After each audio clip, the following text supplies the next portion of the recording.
Bonjour à tous et bienvenue mes amis, pour une fois dans une position un peu différente.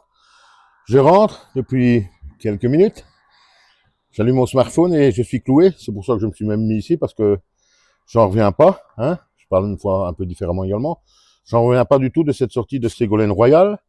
Je sais pas si vous êtes au courant, mais Ségolène Royal a donc déclaré par rapport à l'affaire Liana qu'il fallait faire très très attention et se méfier de la manipulation grossière, du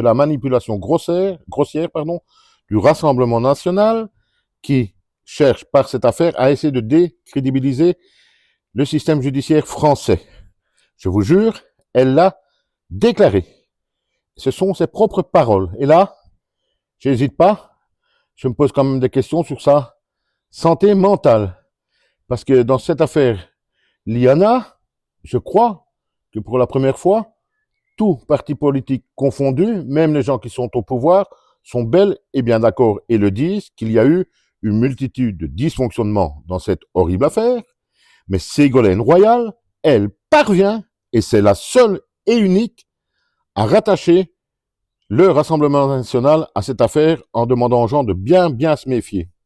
Cette femme a selon moi un réel syndrome anti-RN, hein, voire un autre problème psychologique.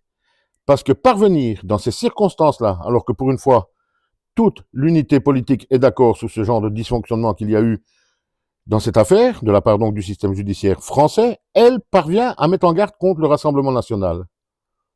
Elle est déjà en pleine psychose Rassemblement national. Elle ne vit que pour ça, cette femme-là. En 2007, en 2007, la France est passée à côté, tout près, de quelque chose dont on parlerait encore aujourd'hui. Hein, Madame la Bravitude en 2007, là, vous vous en souvenez? Cette femme a selon moi un problème.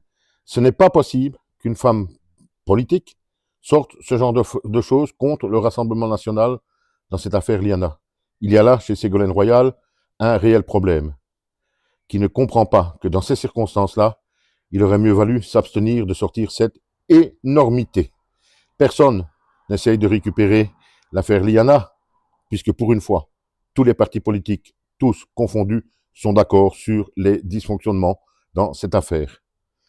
Putain, 2007, je pense que si elle avait gagné en 2007, on en parlera encore maintenant, comme on parlera encore d'Emmanuel Macron dans 20 ans. Cette femme a un problème, c'est pas possible. Ce n'est pas possible. J'ai été, je vous le jure, et puis je vous laisse, cassé. Ça, je m'y attendais pas. Déjà, que cette femme, je l'ai toujours trouvée, un faciès et son sourire, bête, mais archi bête, je suis désolé, je la trouve idiote, cette femme-là. J'ai déjà même jamais compris comment est-ce qu'elle est arrivée à un certain niveau politique, hein, ça restera toujours un mystère. Mais là, aujourd'hui, elle vient de pulvériser tous les records dans l'imbécilité. Et je pèse mes mots. J'ai le droit de dire ce que je pense de cette sortie de Ségolène Royal. C'est autorisé. Faire attention à la manipulation grossière du Rassemblement national dans l'affaire Liana. Celle-là, je ne m'y attendais vraiment pas. À bientôt.